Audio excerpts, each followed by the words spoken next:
Friends, আবারও চলে এসেছি নতুন একটা ভিডিও নিয়ে। আর আজকের ভিডিওটা ভীষণ ইন্টারেস্টিং। আমি আজকে যাব শপিং করতে। যাচ্ছি শপিং করতে, আর কি কি কিনবো পুরোটাই থাকবে এই ব্লগের মধ্যে। তো প্লিজ তোমরা স্কিপ না করে ভিডিওটা দেখতে থাকো, আশা করি তোমাদের অনেক ভালো লাগবে।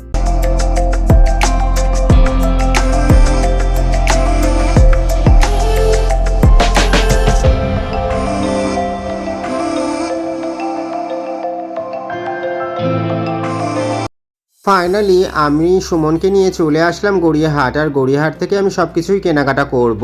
তো যেহেতু সামনে রাখি আছে, আর পর আছে জন্মাষ্টমী গোপালের জন্য স্পেশালি কিছু জামারও নেওয়ার আছে। তো সব মিলিয়েই আজকের পুরো মার্কেটিংটা হবে।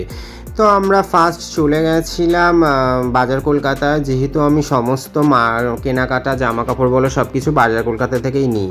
তো তোমরা এখানে দেখতে পাবে বাজার কলকাতার পাশে আছে এম বাজার। তো আমার বাজার কলকাতার সব কিছু ড্রেসই ভালো লাগে, কারণ কোয়ালিটিটা যেমন বেটার তেমন রিজনেবল প্রাইসের মধ্যেও পাওয়া যায়। যেহেতু অনেক দিন পরেই শপিং করতে বেরিয়েছিলাম, বেশ ভালোও লাগছিল, কারণ সারাক্ষণ কাজের মধ্যে থাকি, তো সেইভাবে আর সময়ও হয় না, তারপরে বৃষ্টির জন্যও বের হওয়া হয় না। তো কেনাকাটা করতে এসে বেশ ভালো লাগছিল। তাদের কলকাতায় আমি যখনই আসি তখনই ফার্স্ট এসে আমি নিজের আয়নাতে নিজেকে দেখি, আর আমাকে না কি মোটা লাগছিল। যাই হোক, আমি আর সুমন চলে যাচ্ছিলাম তিনতলাতে, কারণ যেহেতু ফার্স্ট ঢুকেই মেয়েদের জামা কাপড়গুলো দেখতে পাবে, তারপরে দোতলাতে উঠলে বাচ্চাদের জামা কাপড়, আর একদম শেষে তিনতলাতে ছেলেদের জামা কাপড়। আর এখানে তো লিফট নেই, সিঁড়ি দিয়েই উঠতে হবে। তো আমি উঠতে উঠতে পুরো হাঁপিয়ে গেছি। তো এখানে আসার পর আমার একটা জিনিস খুব ভালো লাগছিল, ছেলেদের প্রচুর কালেকশন ছিল আর প্রচুর অফার ছিল।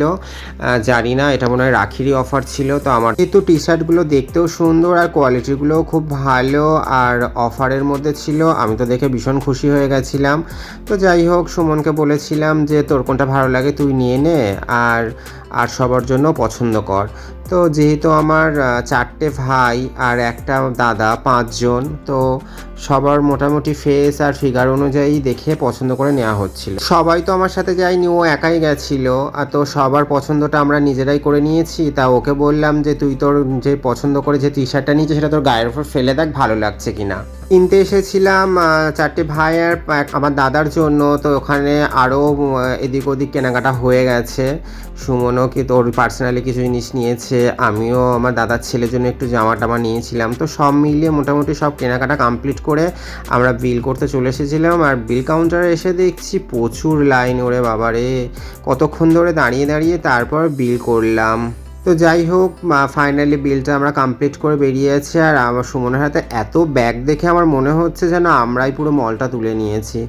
যাই হোক, অনেকদিন পরে এসেছি আর কেনাকাটা তো করতেই হবে, কিছু করারও নেই। আর আমার কেনাকাটা করতে ভালোও লাগে। কিছু মিলিয়ে ভীষণ এনজয়ও করেছি আর সব পছন্দসই জিনিসও পেয়েছি, খুব ভালো লাগছিল। তো তারপরে চলে আসলাম রাখির দোকানে। গড়িয়াহাটে তো প্রচুর রাখির দোকান বসেছে, আর এখানে নানা রকম ভ্যারাইটিসের রাখি ছিল।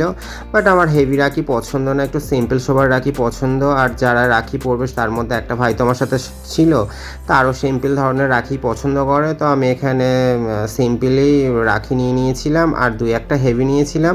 যেহেতু গোপাল আছে, গোপালের জন্য একটু হেভি রাখি নেওয়া হয়েছিল। রাখি নেওয়া কমপ্লিট করে আমি আর সুমন চলে এসেছিলাম গোপালের জন্য জামা নিতে।